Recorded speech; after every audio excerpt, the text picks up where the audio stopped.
તમે બધા જાણો છો ને આપણે બધા અહીં કેમ ભેગા થયા છીએ?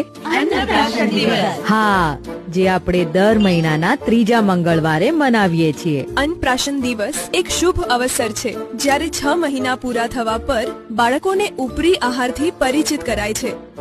આ તેમના વિકાસનો એક અગત્યનો સમયગાળો હોય છે. પણ દૂધ પીવડાવવાનું તો ચાલુ જ રાખવાનું છે ને?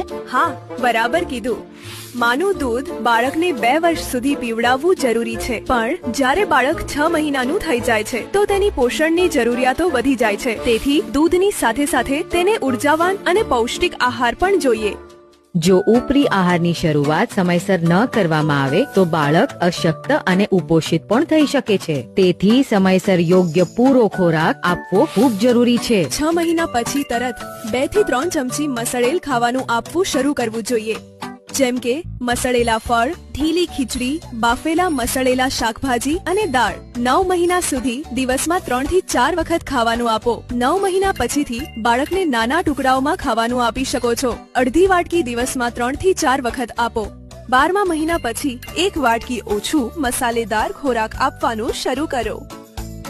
જુદી જુદી વાનગીઓથી બાળકોને પરિચિત કરાવતા રહો, જેમ કે અનાજ, દાળ, લીલા શાકભાજી, ફળ. અને હા, બહારના પડીકા જેમ કે ચિપ્સ, બિસ્કિટ, ચા, કોફી, પેક કરેલા નાસ્તા ન આપો. તે સ્વાસ્થ્ય માટે હાનિકારક હોય છે. બાળ શક્તિનું પેકેટ પણ આંગણવાડીમાંથી મળશે, જે બાળકોને પોષણ આપવા માટે જરૂરી છે. તેનો ઉપયોગ કરીને તમે ઘણા પ્રકારની વાનગીઓ બનાવી શકો છો. હું તેની જાણકારી પણ તે આપતી વખતે સમજાવી દઈશ. અમે સમજી ગયા દીદી. 6 મહિના પછી સ્તનપાનની સાથે ઉપરી આહાર પણ આપીશું. ખૂબ સરસ. મનાવી રહ્યા છીએ અમે અન્નપ્રાશન. મળશે બાળકોને યોગ્ય પોષણ. ઉંમર પ્રમાણે યોગ્ય આહાર આપીએ. સ્વસ્થ રહેશે તેમનું જીવન.